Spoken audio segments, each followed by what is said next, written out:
Assalamu alaikum dear students. Today in this video we will study about mechanism of excretion in humans. Excretion, as I mentioned, excretion is the removal of waste products from our body, and this process of excretion in humans that takes place in the following steps.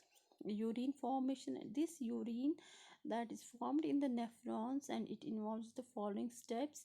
First is glomerular filtration, second is tubular reabsorption, and third is secretion. What is glomerular filtration? ये जो होता है ये primary step होता है urine formation में। इसमें जो होता है एक्सेस फ्लूइड जो होता है या waste products from the kidneys, they are filtered out of our blood into the urine collecting tubules of the kidney and it is eliminated from our body. वो जो अमाउंट ऑफ फिल्ट्रेट होता है that is produced by the kidneys every minute, that is known as glomerular filtration rate. Second is tubular absorption. When this filtrate containing useful substances like glucose, amino acids, most salts, and most water, when it passes through the tubule, they are reabsorbed into the blood through the blood capillaries surrounding the tubule. और जो waste products होते हैं urea या some unwanted salts या excess water that remains behind in the tubule, और जो liquid left behind होता है in the tubule that is urine. और जो नेफ्रॉन होता है बेटा that carries the urine into the collecting duct of the kidney, and where from it is carried to ureter. From the ureter the urine pass into the urinary bladder.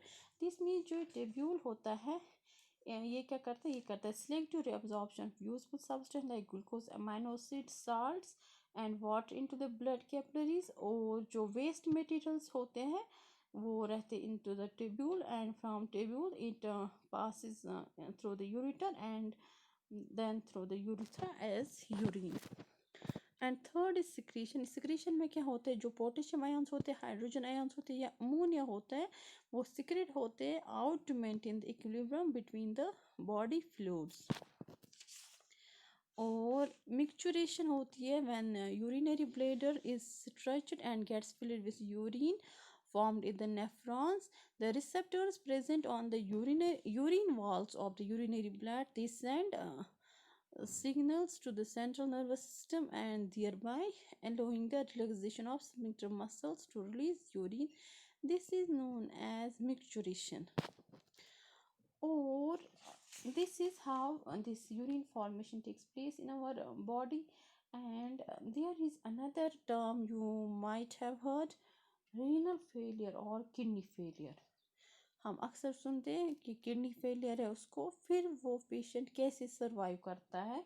Sometimes a person's kidney may stop working and किससे, any infection in the kidney or we can say any injury to the kidney or restricted blood flow to the kidney can damage the kidneys and by which they stop working. और we can say अगर complete failure of kidneys होता है that allows the urea and other waste products to build up in the blood, and even the जो हमारा amount of water होता है हमारी body में that is also not regulated. This will cause death if the patient is not given suitable treatment. उसके लिए हमारे पास एक प्रोसेस है. Under certain circumstances, pure blood flow to kidneys.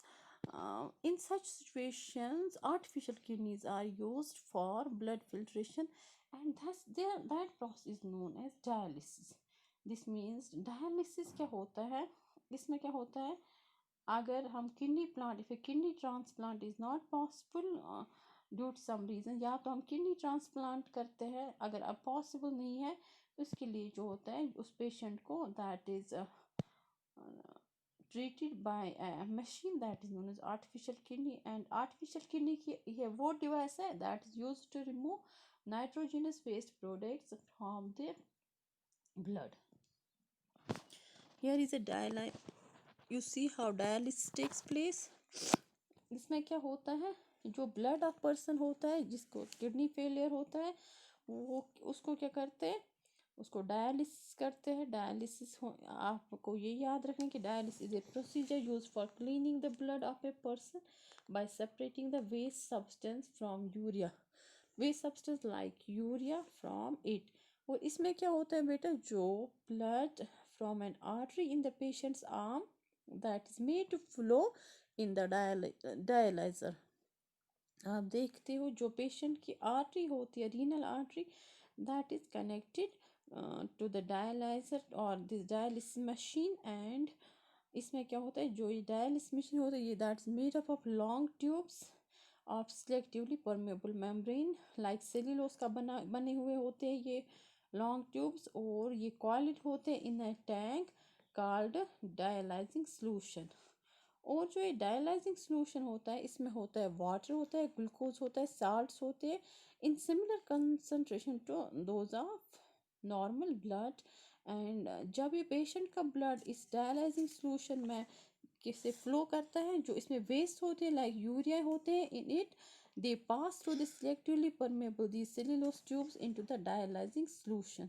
और जो क्लीन ब्लड होता है that is pumped back into the veins of patient's arm। in this way we treat patient who have a kidney failure or kidney damage। you see here these waste products cross the semi-permeable membrane into the peritoneal space। got it? And जो अब हम बोलते देखेंगे कि key points on human excretory system.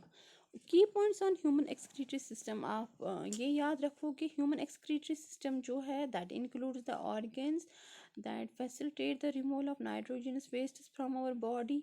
और जो main organs इसके होते हैं वो होते हैं kidney, ureter, urinary bladder and urethra. और किडनी जो है that filters the blood and urine is the filtrate obtain. और जो ये यूरिन पास होता है ये होता है to the urinary bladder through urine and expelled out of the body, this is known a micturition. और जो किडनीज होते हैं they also regulate the osmotic pressure of mammals blood through excessive purification and filtration, and this is known as osmoregulation। This is all about human excreta।